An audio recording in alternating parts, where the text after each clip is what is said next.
It's the Cool Kids Club. You've been invited to the Cool Kids Club. It's so exciting, yeah. Justin likes monsters, yeah. And Amy likes words in the Cool Kids Club. Cool Kids Club.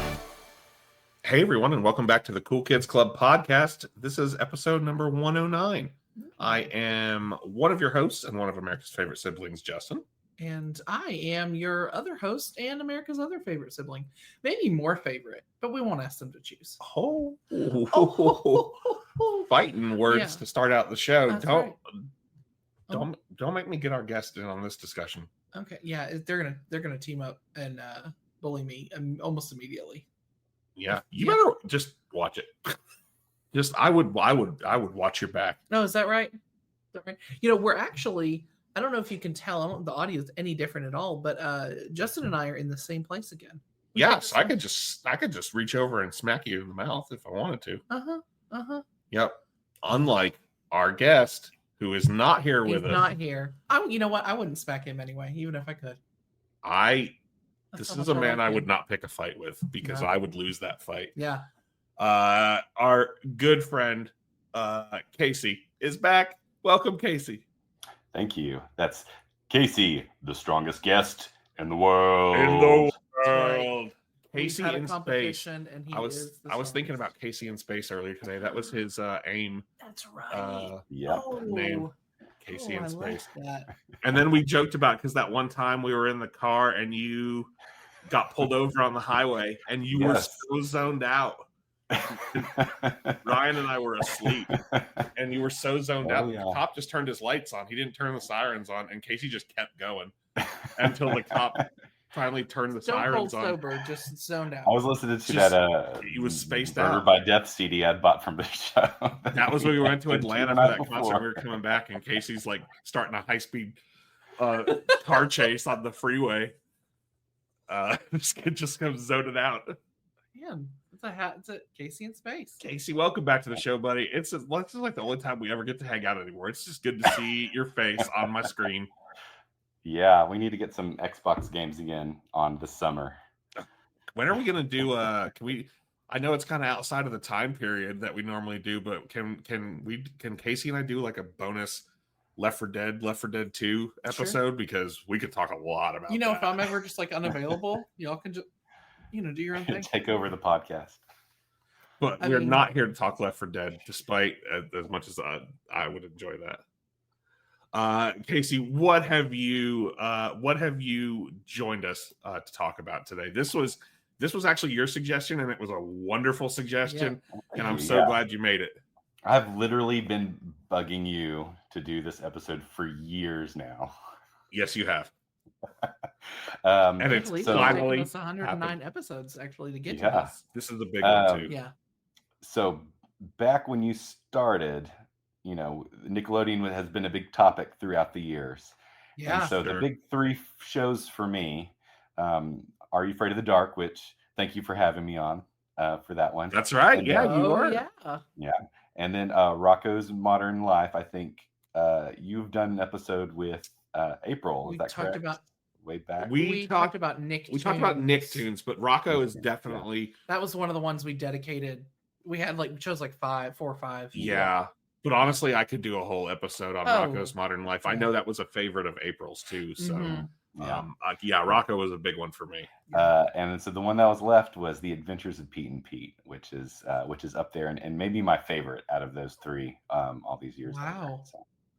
It really, I told Casey this before we started. I have been watching Pete and Pete for half the day. Today. Yeah, for the last 5 hours. I got to work from home today, so all afternoon I just had episodes of Pete and Pete going in the background while I worked. And then I came over and we watched more Pete and Pete. More Pete and Pete. I do want you to know that I specifically saved the Halloween episode, Halloweeny, to watch for after Amy came over because I knew she wanted to watch that one. Yeah, and it was really delightful. And I have to say, boy, this show is so good. It's still so good. I really do feel like it is one of the best things Nickelodeon ever produced. I think Are You Afraid of the Dark's in that conversation. Mm-hmm. I think there's some Nicktoons in that conversation, Doug, Rocco. Mm-hmm. But as far as actual quality TV that like kids TV that really still holds up, it does. It's great. Yeah, and I think looking back on those old Nick shows, a lot of the ones that stand out to me are the ones that like my parents could stand to, So Right. So I had like the shows like my mom would watch with me and the shows that dad would watch, because I think when we talked about it on the Are You Afraid of the Dark episode of having like the one cable box in the house, and so everyone has to share the TV. So that was kind of a big thing. If I could find something my parents could stand to have on, I was more likely to be able to get more of that TV time. Yeah. Right. Yeah. So with my mom, it was more of the Nick at Night stuff. The I Love Lucy. It was there's like a block of Rocky and Bullwinkle. And so those were the big, so much Rocky big and mom Bullwinkle shows. And then my dad, it was Rocko's Modern Life, Ren and Stimpy, and Pete and Pete was one that he really loved. Our dad loved Rocco as well. Our dad even had a cat named Filbert after the character Filbert. He sure did. Yeah.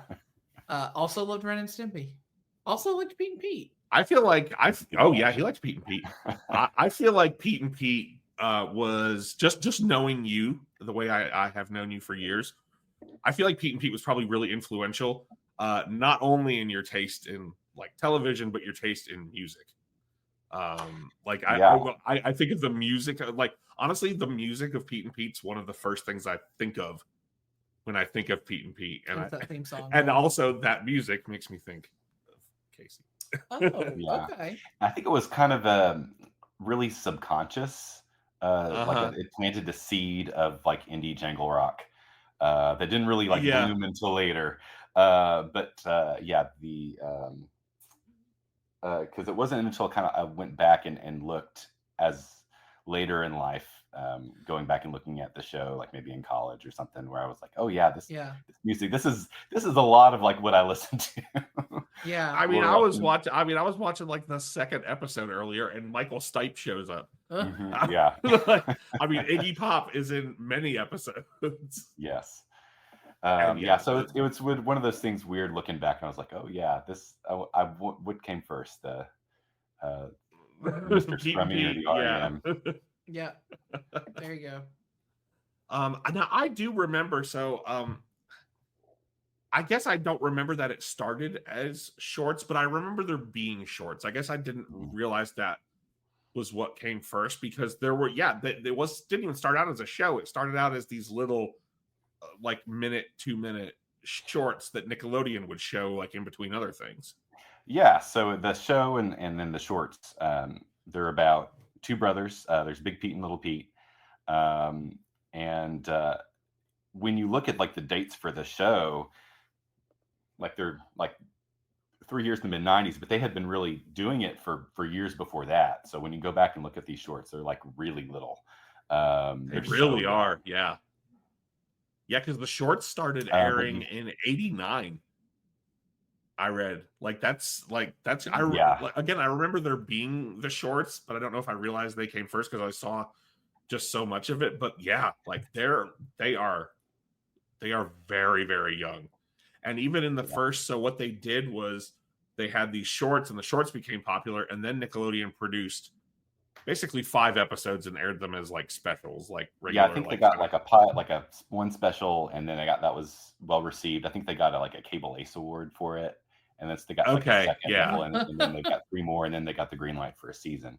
So it's about these two brothers, Big Pete and Little Pete, and their family. Their dad is kind of like that stereotypical boomer dad. He is suburban dad. He likes grilling and bowling and mowing. Mm-hmm.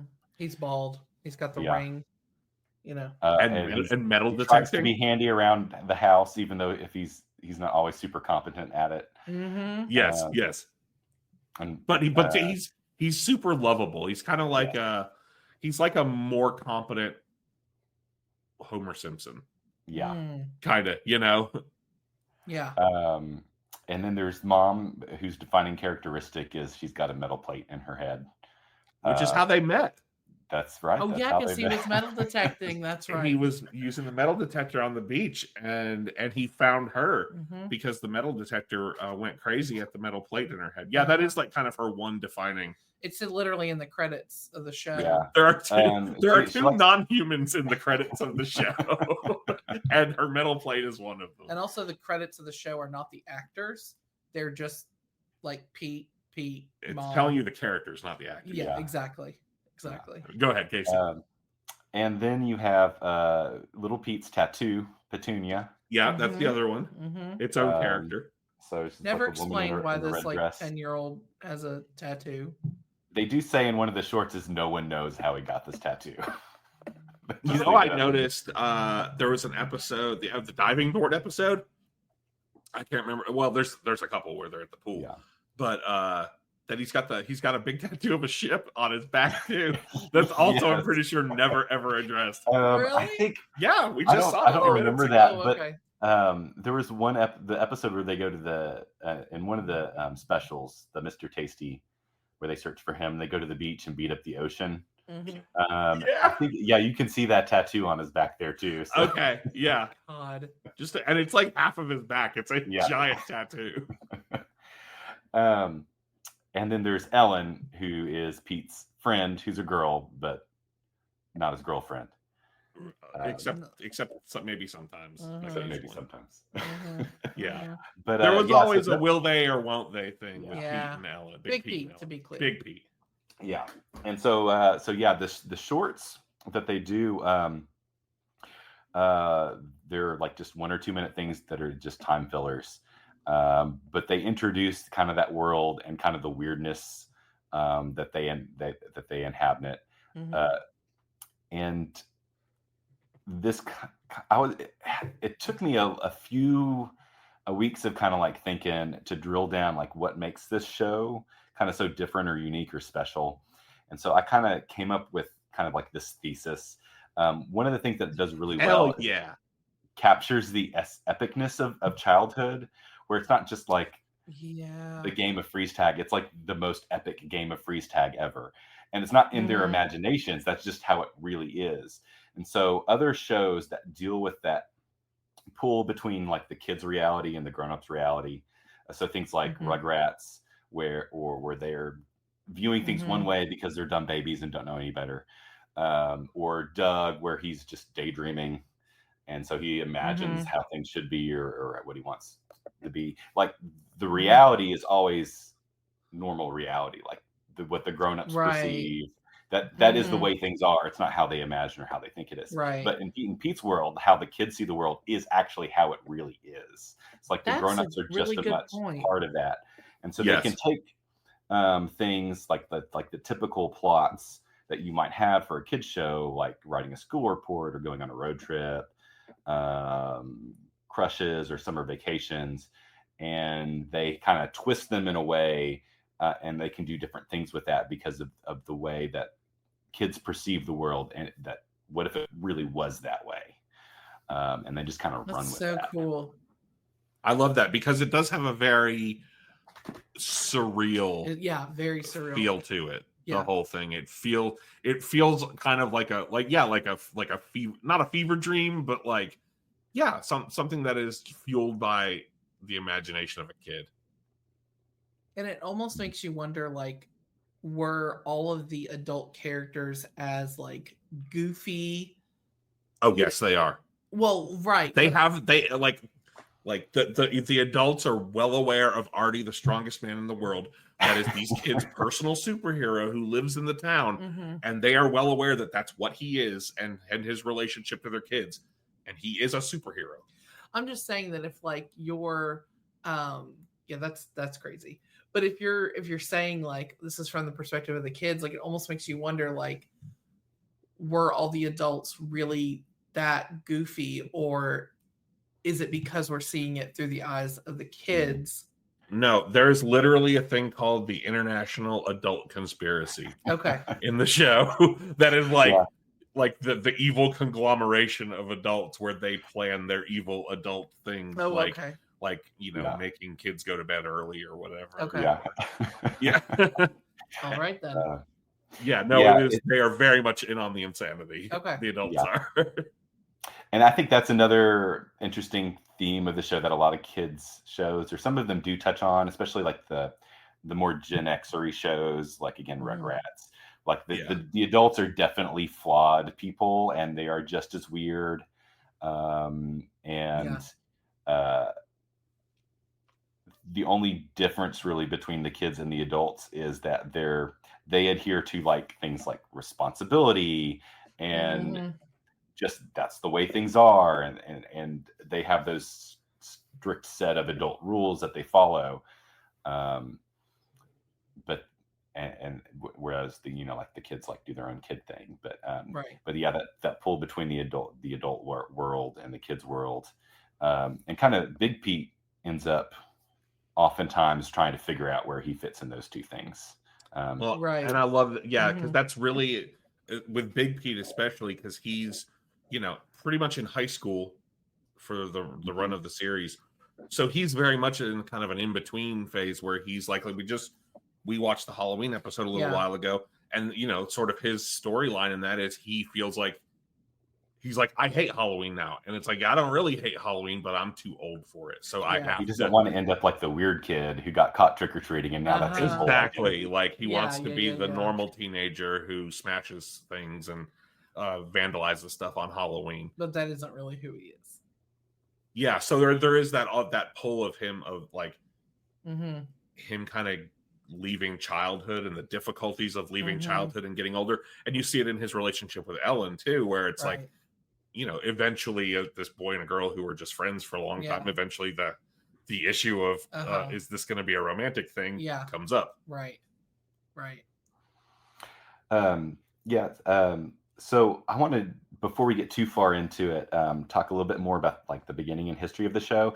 The two creators, Will McRobb and Chris Viscardi, they actually worked for Nickelodeon in the promo department at Nick at Night.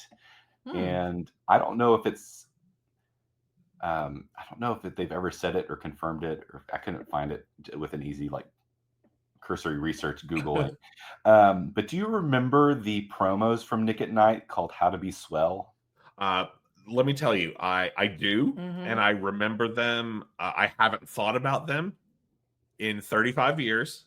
And I saw that you put them in the notes, and I clicked the YouTube link and started watching it, and nostalgasm. Oh, yeah. Flood of memories came back.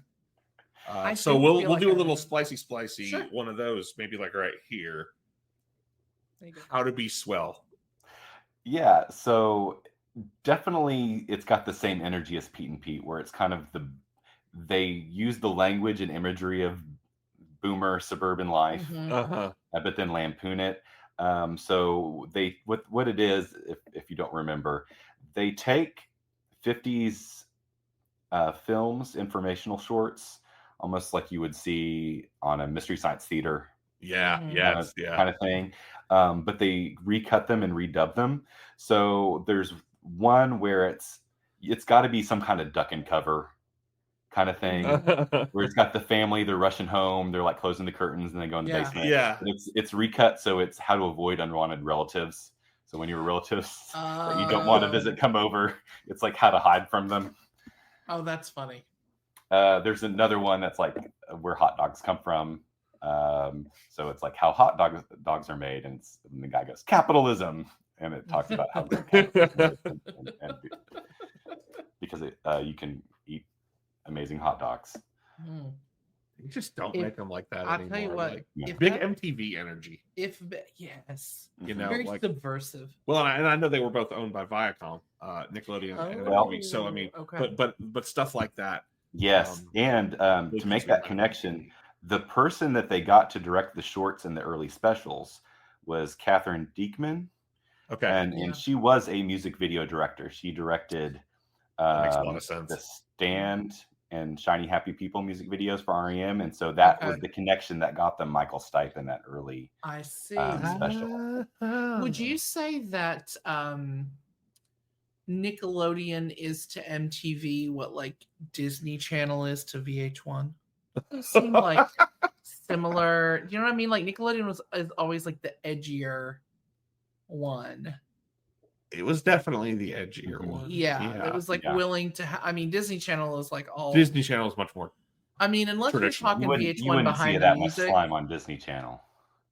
No, I can't imagine a show like Pete and Pete on Disney Channel. No, too like, weird. It's way too weird. Yeah, way too weird, and like no laugh track. So right. Yeah. I mean, whereas VH1, at least back then, that was like kind of the more like adult contemporary almost version of MTV. Like I'm saying, like it was pretty clean unless you were talking VH1 behind the music and somebody used some drugs. Complete sidebar. I love some behind the music. I loved behind the music. Anyway, that's not what we're talking about. Yeah, I'm sorry, behind the music episode. That makes a lot of sense. It does have a music video vibe. Yeah. So it's kind of a lot of, again, kind of like one of the reasons why I liked Are You Afraid of the Dark and going back to it is because it is really well filmed. Like they choose interesting angles and blocking. And when you go back and look at a show like Hey Dude or Salute Your Shorts or whatever, a lot of it's just like, it's just not visually interesting. Like, right, you can tell very just kind of turning them out. Yeah. But this, you could tell, like, there was a passion project, like that people like really wanted to make something that was cool. And it was also one shot on film too, rather than VHS. So going back, and that also, even though it's a lower budget show, you can tell like it's bumping up against its budget a lot of the times. Like it looks good for what it is. Yeah. It does. Yeah. They do a whole lot with very little. Yeah. I feel like a lot of those people, those guest stars, are probably just coming on for free, you know? Yeah. Just as a favor. I read someone on probably Reddit, I think, describe Pete and Pete as the Velvet Underground of television, where it's kind of like it's too weirdo to be mainstream, but it's like like not everyone has seen it, but everyone who has seen it has then gone and started their own show, or you know, kind of something like that. Like okay. And to go along with that too, I mean, it was filmed in like New Jersey, whether you know, most of their other stuff I think comes from either Canada or Florida. Yeah. So they did pull, like they were going to New York's underground art scene, stand-up circuit, and pulling people from there, and that's how you get people like Toby. That's where they found Toby Huss. Really? Yeah. This is from this point on, this episode is a tribute to Toby Huss and all of his years of wonderful work, not only on Pete and Pete, but just across the board. You know, King of the Hill. Yeah, King of the Hill, movies, television. I'm a big Toby Huss fan, man. Yeah. Every time he shows up, he's I'm like, he's the wizard. Yeah, he's the whiz, and nobody beats him. That's right. What I hear. Yep. But it makes sense that they would have this like kind of arts connection, because there are a ton of guest stars, a lot of whom were famous at the time, a lot of whom would become famous kind of later on. A lot of comedians, a lot of musicians. Yeah. Like they got some big name musicians on this show. You talked about Michael Stipe and Iggy Pop. Who else was on there? Oh gosh. Well, let's see. I know David Johansen. David Johansen from New York Dolls. LL Cool J was on. Ladies Love Cool James. Yeah. Was on. Debbie Harry. Juliana Hatfield. Kate Pearson. Yes. Marshall Crenshaw. George Gano from Violent Femmes. Also, again, like these are not mainstream. No, these are like, you know, this is very like indie punk kind of like artists. Yes. Yeah. And I know one of the episodes I think you wanted to talk about, the one where Little Pete hears a song and is trying to recreate it. Yes. And he puts together his own garage band to try to see if he can like noodle out the song and remember it. So he gets his Big Pete's math teacher, Miss Fingerwood, who's also she's a musician. Yeah, she was one of the backup singers for Joan Jett. She was in Joan Jett band for a while and then started her own career. So when she started singing, I was like, oh, she's an actual musician. Then I had to look up who she was. But there's like a meter man like reader that's also in the band, and he is I don't know if I put down his name, but I looked him up too, and it ended up being a like a career songwriter. He wrote the title song for Walk Hard. Oh, really? Yeah. Wow. So it's just there's a ton lot of just like a lot of musicians talent came that- through Pete and Pete Mhm. via, I guess, the connections because yeah, the to me one of the most iconic things about Pete and Pete's the opening credits and the opening That theme song. Yep. And that band Polaris was it was a side project, right? Yeah, so you probably know a lot more about this than I did. So Miracle Legion was the band, and I think That's right. had some trouble with their record label because they were on. I think their first couple stuff was on Rough Trade, and then they got bumped to another label, and so they couldn't. There was some lawsuit or something. You know how like what happens when smaller record labels get in trouble or whatever. So they had their contract. They couldn't perform as Miracle Legion or record anything new as Miracle Legion.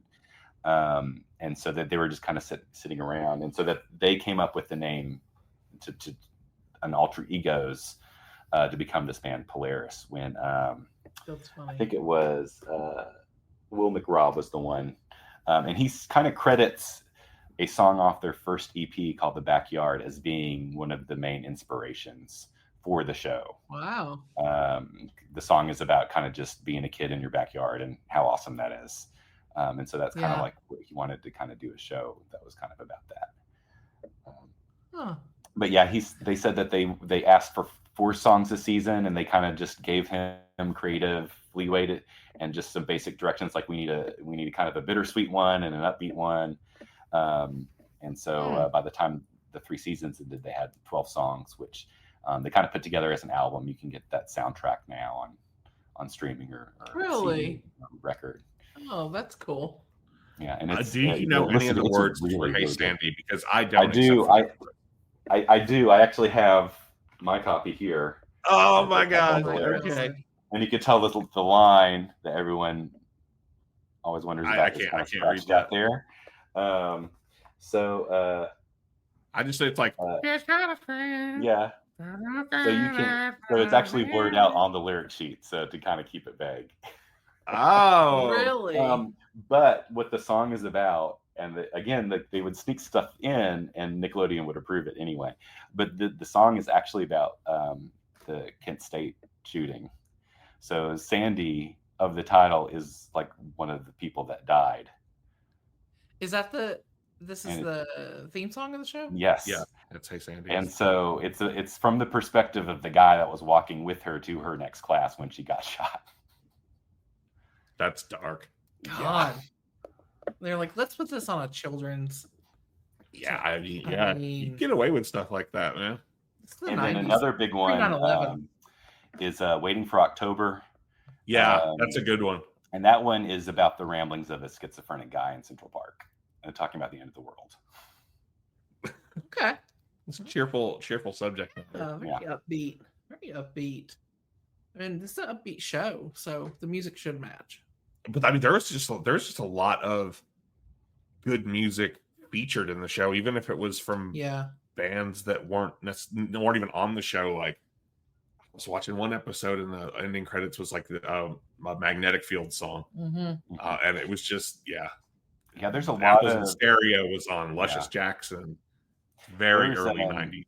Maybe 4 or 5 different Magnetic Field songs that they will do the instrumentals for.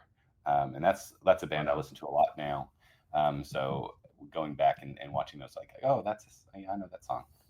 But at the time, that's really cool. I had no idea. Now, I will say, like, I was telling Justin, like, obviously I remember Pete and Pete. I remember the characters. But until today, like, when we watched some, first off, hadn't watched it since I was a kid and really didn't remember any like plots of any of the episodes, with the exception of one where I feel like there's like a 4th of July cookout. There is a 4th of July one where little Pete gets grounded and digs the tunnel. Yes, digs the tunnel. Yeah. Yes. I remember that one. He gets grounded for and this is one of the things in the shorts, if you go back and watch them, there's some little plot points that they expand out into some things that happen in some of the main episodes. But he has a floor waxer and he's waxing the front lawn. And the dad is currently in like a neighborhood war with the Yes. guy across the street, like Yeah. a lawn Who's got war. the better lawn? Yeah. That's right. Okay. And so he gets Yeah. grounded the whole summer and decides to tunnel out. That's right. Okay. And maybe when he pops up, there's fireworks, or maybe that's Yeah. a good. Well, guy. that's the I don't know thing. why It's like 4th of July is his favorite holiday. Uh-huh. He's grounded through it, and he's Mhm. trying to tunnel out. Gotcha. And So then the that he can neighbor go ends right. up like flooding the tunnel, Yeah. and ruining Okay. the yard. All. Yeah. Okay. That's the only one I really remembered, though. I mean, I obviously remembered, the characters and Artie and the tattoo and all that stuff in the theme song, but I really didn't remember like plots of any of the. I'll be episodes. honest. The first episode that pops to my mind when I think episodes of Pete and Pete Mhm. is Mr. Tasty.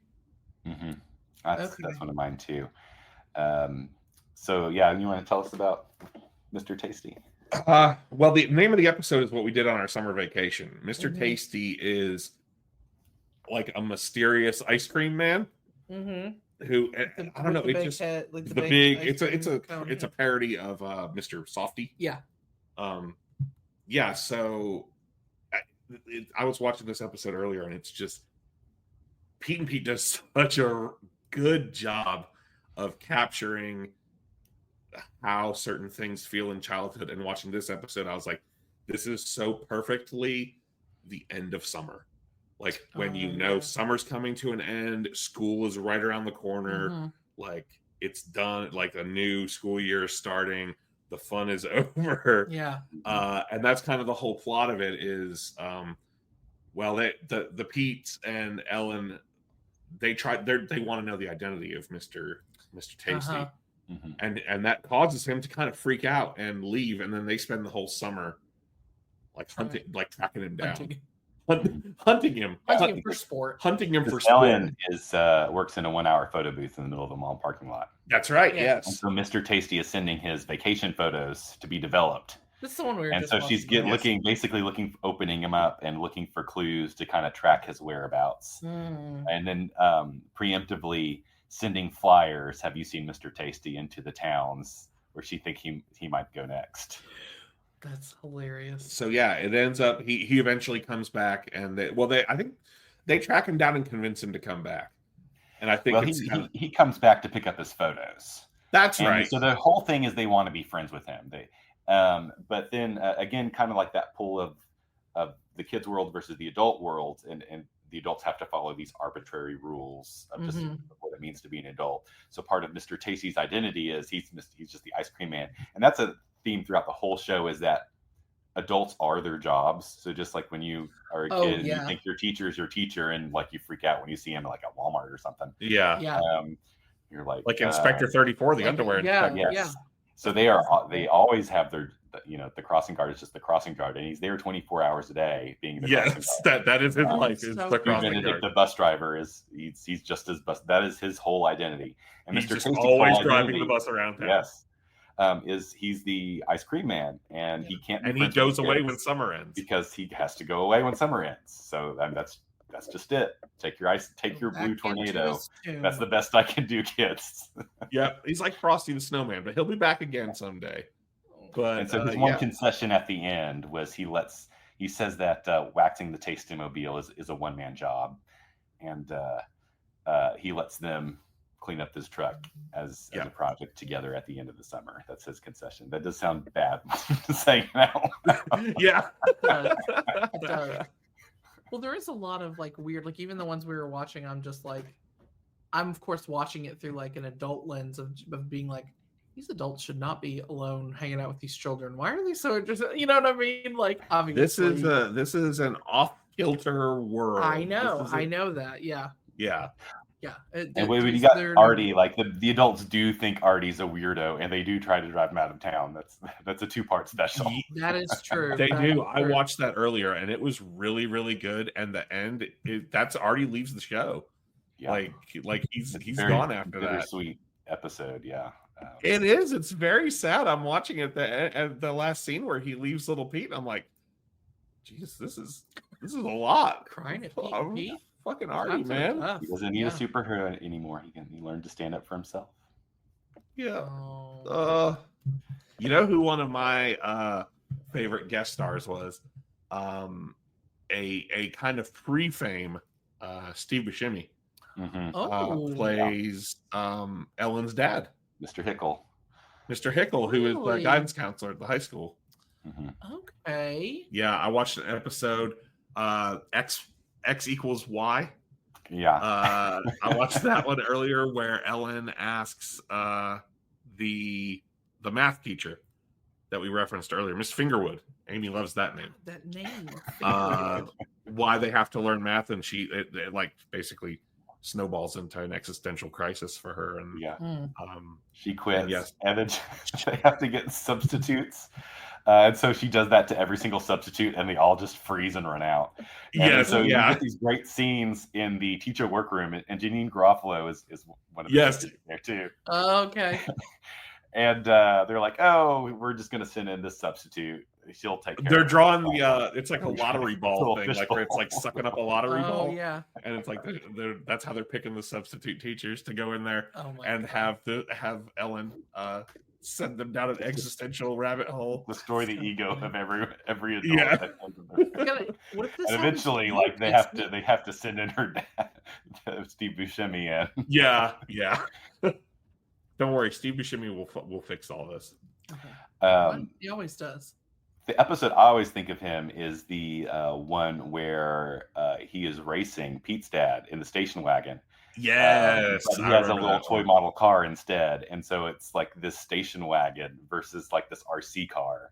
I remember that one. Faster. And then like it turns into a big feud, and Big Pete can't talk with Ellen because she's the enemy. And so they build a command center.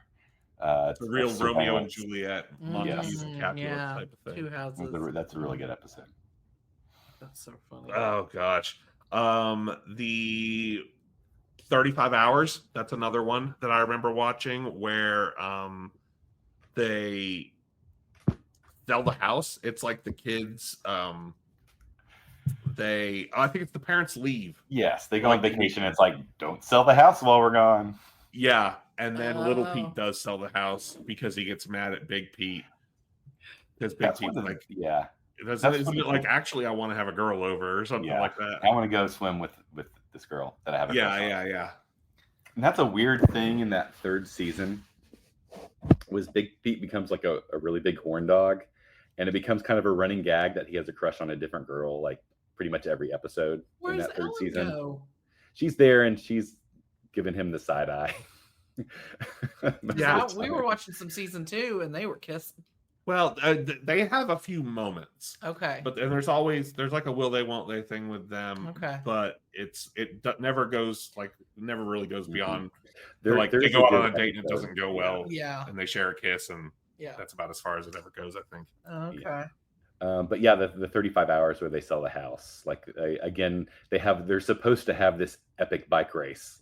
Like if you think about your contests with your siblings, like, and again, it's to the extreme. Like they have like a 300 lap race or something like that around the house that they're supposed to do. And they sell it to fucking Patty Hearst. Talk about guest star. Yeah. No, really? No, really, Patty Hearst is the guest star. She's not playing Patty Hearst. That would be even better. But like of all the people to show up, she's playing like a suburban family, typical suburban family. Yes, it's wild. But I forgot how that one ends. How they get the house back at the end. Oh gosh! Because they tell her the sob story, the family the sob story at the end, trying to convince them and like do the earnest thing. And like for every other normal show, they would be like, "Okay, you can have your house back." We're like, "No, we're not going to do it." Yeah, we must reestablish the status quo. Yeah. Pete and Pete's actually the type of show that like it wouldn't work out at the end, and from that point on, they would have to live in a new house. Yeah, well, I think they do every season anyway. I think they got kicked out of the neighborhood they were filmed in for each season. So they have to Are you serious? Yeah. Oh my god, that's so weird. Well, what were some of your other favorites that we haven't mentioned? Oh, man. We talked about Halloween. We talked about. I remember the time tunnel one where they're trying. Little Pete is trying, or they're trying to take advantage. That's the one where they go on the date. Oh, Yeah. that I caught the tail The end of when I daylight came savings, home. where Oh, it's like yeah. they go back and it's like it's actually not midnight. Oh yet. yeah. Yeah, and that one has a good part for one of the bullies. So the best of the bullies in the series, I think, is Endless Mike. Endless Mike Hellstrom. And this is and there's a couple good episodes where he kind of changes roles. Yes. It's a really good character because he does, in different situations, he becomes different things. And so Big Pete actually, he doesn't have a car. And so Mike's got a cool car, so he wants to take Ellen out on the date. And so he ends up asking Endless Mike if he could borrow his car. And so he gets really invested in getting Pete and Ellen to hook up. And so he gives them all these tips about steaming up the windows at the drive-in and all these things. And Ellen is just like not having it. But it's a really funny episode. He's also one of the pumpkin eaters, which is the gang of teenagers in the Halloween episode that run around on their bikes with the big pumpkins on their head, smashing stuff, and torturing little kids. And another one that I like that Endless Mike has a big part in is when they take shop class with, I think it's Mr. Sloan. Oh, yes. Yeah, I remember and Endless Mike is like basically he's like the teacher's pet of shop class. Like he's like the second in command. Right. He's the Dwight Schrute. Yeah. Assistant to the shop teacher. Yeah. He's like, you want a hammer, you want nails, you want a 2x4, you go through me. I read that the origins of his nickname, there's a couple different explanations of what Endless Mike means. One is that he got it because he was perpetually repeating the same year of high school. Yeah. And then I think at one point it said that it comes from, it's because his hatred of Big Pete is endless. Yeah. But I gotta say, Endless Mike Hellstrom, that's a pretty sweet bully name. It is pretty great. Yeah. I love that there are villains on this show. Yes. Like there is a superhero, Artie, the strongest man in the world. Mm-hmm. But then there are bad guys. There are because again, when you're a kid, like your nemesis at school, your enemy, your bully or what, that feels like such a big, well, sometimes it is a really big deal. And sometimes it's Adam West, the principal of your school. Yeah, sometimes. Yeah, that's another one I think about a lot. In the third season, I guess because of like Big Pete, the actor was getting older. Yeah. And I think schedules didn't quite match up. So you've got episodes where like basically are only Big Pete and only Little Pete. And those Adam West episodes are when basically it's only Little Pete. I guess it's kind of he's a junior high now. But there's a great episode where he gets in trouble with his friends at school and Adam West tells them to stay in the office until he gets back. And he forgets about them. He just leaves them. They look out the window and he's the last car in the parking lot and he's leaving. And so they get the whole school to themselves at night. And which for the janitor, such a dream when you're a kid. Yeah. Like, why would I want to be here at night? I hate when I'm here during the day, but at night it's didn't though. Very enticing. Being at school. Well, it's because you're a nerd. Yeah, I know. And then of course he gets back. They have their adventure and then they go back to the office. And so when Adam West opens the door in the morning, he's like, "What are you guys doing here?" Yeah. And they're like, "Well, you told us not to leave." Oh, hey. We are probably wondering where we are. Yeah. And so they blackmail him at the end. We were watching one with Open Face. Yeah. Whose main trait is he's always eating an open face sandwich. he's carrying it around with him. And what was that one that they were flying the kite? Oh yes. Yeah. He was on a date with just Ellen. 2 minutes in the microwave. With I don't Ellen, remember what he had on his open face sandwich, but yeah, liver and something. Liver. We haven't mentioned yet that definitely deserves to be talked about is Nona Mecklenburg. Yeah. the unfortunately late great Michelle Trachtenberg, who Mhm. recently passed away. Nona came on the show a little bit, like she wasn't original. She wasn't in the first season, right? No, and she was actually that 4th of July episode that we were talking That's about. right. that That her was first when she episode? like That was her moved there. first Yeah. episode. Okay. And she's basically like a lot of the stuff they do with Little Pete ends up kind of mirroring what Big Pete, like that dynamic. Yeah. Mhm. So she becomes like one of his best friends. His Ellen. She's his Ellen. Yeah. Yeah. And her dad's Iggy Pop. And her Yeah. dad's Pop, obviously. Yeah. But she's great. This show had a lot of really good kid actors too. Yeah. Boy, yeah, you're not kidding.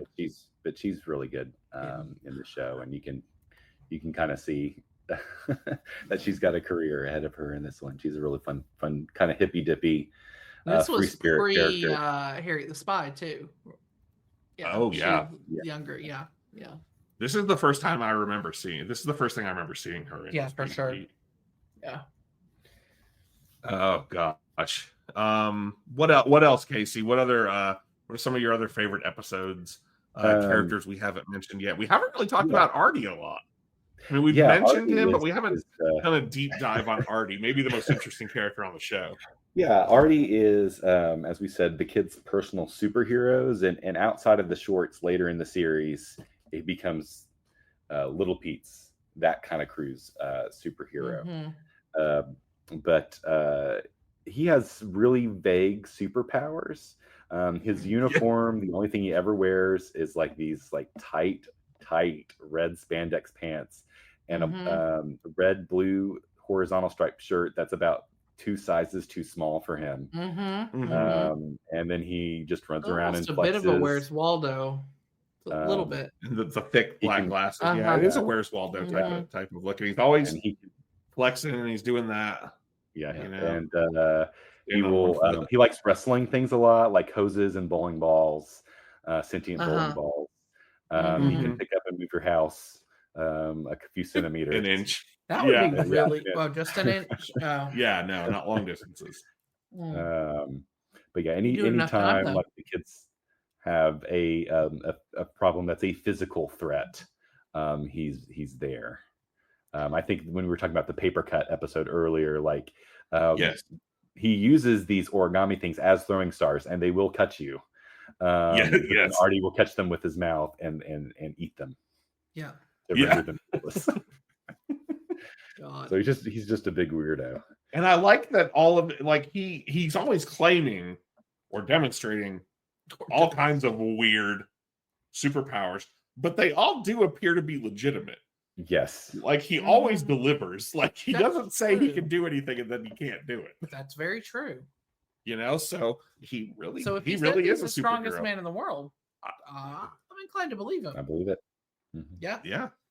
He has proven time and time again.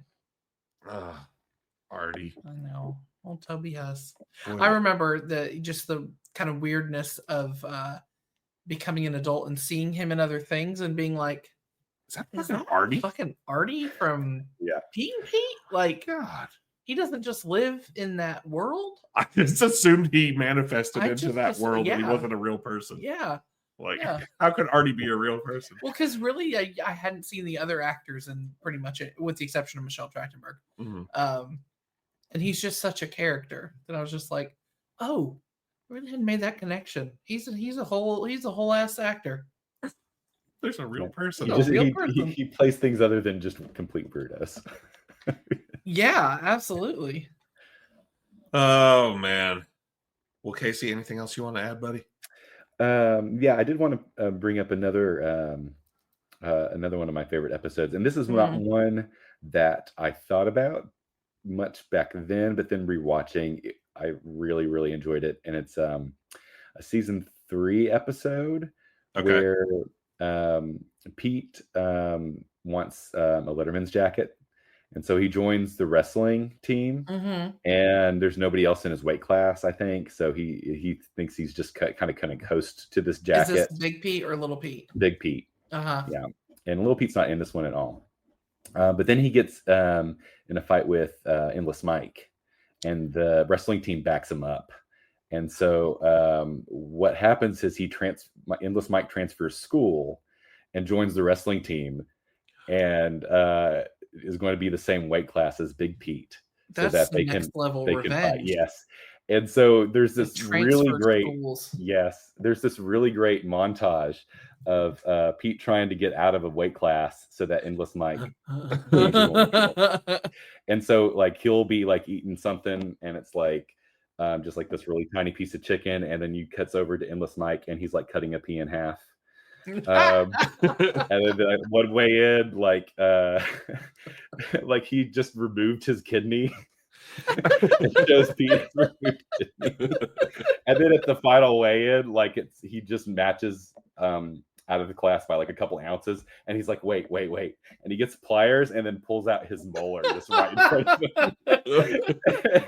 And the ref that was there, like watching this, is like, it's just the look of disgust on everybody else's face. Oh my god! And another you can do that on Disney Channel. No, you're not pulling out molars on Disney. And another really good twist of that episode is Ellen's got a really good side plot to that, where the coach of the wrestling team isn't really doing much to help Pete, but Ellen's like uncle or something was a professional wrestler and taught her all his moves. What is it, and like so Macho Man, she's Randy Savage, trying to coach Big Pete, and but the actual wrestling coach is not having it. Mm-hmm. And so she has to become a cheerleader to gain access to the gym to coach Big Pete. And so Gotcha. like, she like in the middle of all these cheers, like will give him like subterfuge. Yeah. Okay. Ellen's a good one. She's ride or die. Yeah. She's a good friend. She's a good friend. She's a really good character. And then you have on your list the Big Pete's radio station. I don't think. Oh yeah, that he runs out of the well, the metal plate. The metal plate can pick up radio stations, and then we learn it can also broadcast radio stations. It's very helpful. Yeah. You can also use it as like a police scanner. But yeah, Pete has his WART port. That is the radio station where he kind of you see a lot of him like kind of it's almost an Alex Jones, but he's talking about the International Adult Conspiracy, which is an actual thing in the show. Oh god. Yeah. So he's out there speaking truth to power on his little radio station that he's broadcasting off his mom's metal plate in her head. You can't do that on Disney. You can't do that on Disney. Can't do that on Disney. And that's a really cool episode too, because the plot is that Pete is walking and hears this garage band, which is Polaris, which playing a song, and he didn't really connect with music before, but that song's like just he clicked with it.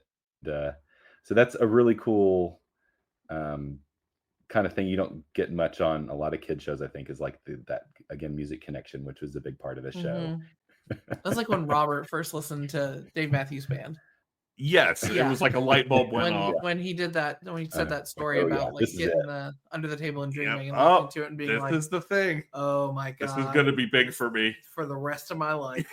Yep. And one really cool thing I read about that episode was somebody keeps calling in and requesting songs, and the song that they request is something like Marmalade Cream. But apparently they wanted the song Mississippi Queen, but they didn't have the budget for that, and so that they had one of their indie band friends just make a song write a sound alike. That sounds like something we would do. Like, hey, Brian, hey guys, that sounds like something we may have to do because we keep getting our episodes full for having. Yeah, well, I wasn't going to mention that on the show. That's happened a couple times now. So, yeah, we may have to do that. Have a sound alike. Yeah. Brian, I need a sound alike for Hey Sandy. Yeah. Every episode, depending on what our is. Brian, could you just quickly I know you're doctoring. Could you just quickly just whip us up something? Whip us up something real quick. Whip it up in the kitchen. Man, I have loved this trip down memory lane. I'm so glad you picked this because I haven't watched Pete and Pete in years, and having put it back on today and diving back into it, like, man, I know I said it earlier, but it really holds up. Like, I think I'm gonna just kind of start from the beginning and go all the way through, because There's not that much of it. Yeah.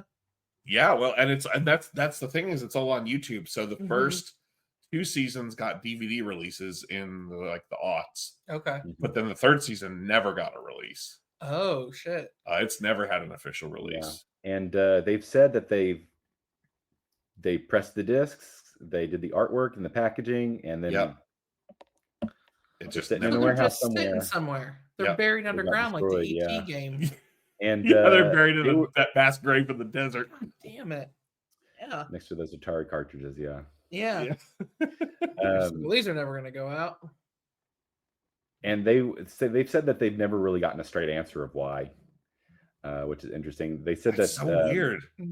that maybe it's because one of the bands, Luscious Jackson, that they had, there's an episode in season 3 where they're playing a school dance for Little Pete, and they kind of blame it on music rights, but then they were like, yeah, but anytime the Suits want to not release something, they always blame music rights.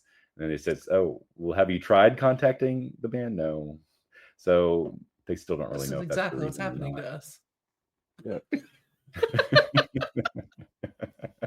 Damn it. I'm gonna tell our Suits. I mean, like, have you tried, contacting Disney for our use of?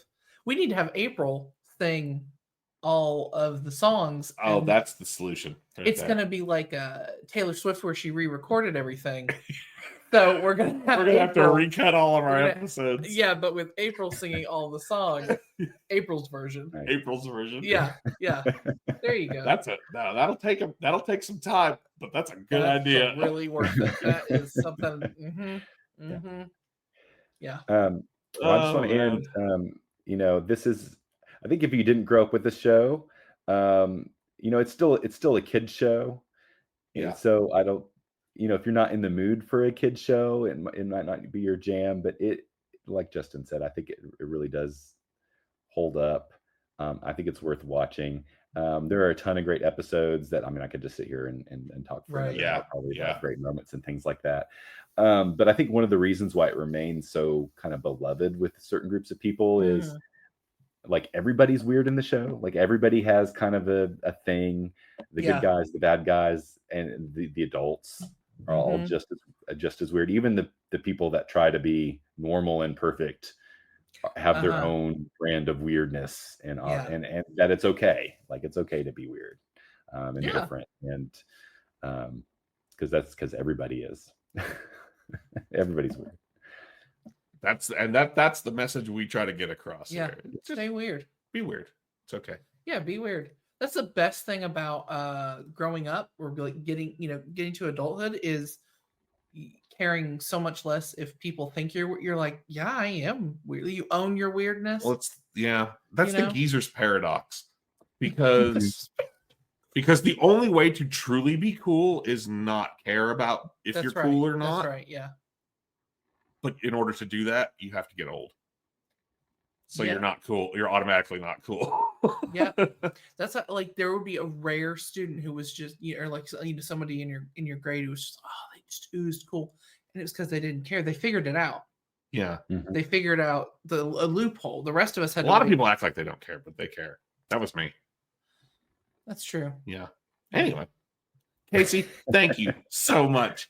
I love talking to you, man. I love having you on the show. Casey has always been cool. Yeah. I met Casey first day of 6th grade in gym class at T.A. Duggar Junior High. And you said, that guy. And that guy is cool. That is one cool dude. Cool dude.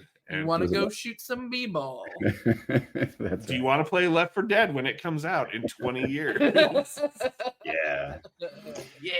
Yeah. Well, thanks for having me, guys. It's always a pleasure. Thank you for being on and for talking Pete and Pete with us. I'm glad and that for you finally forcing us to do a Pete and Pete episode. 109 episodes in. So in 109 more, you'll get your next choice.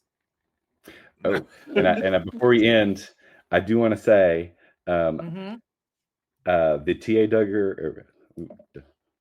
We've said it. We've said it. Okay. Yeah. All right. The T.A. Duggar milkshake machine I think Yeah. our lunches were like $1.50 or $1.25. I think you owe me about $200 in quarters because you would always ask for a quarter. Would I? Yeah. You would bum a quarter from me and somebody else, so you could get the milkshake. Oh man, I don't like that. Well, I don't like owing people money, so expected check. expected in the check. mail. I love it.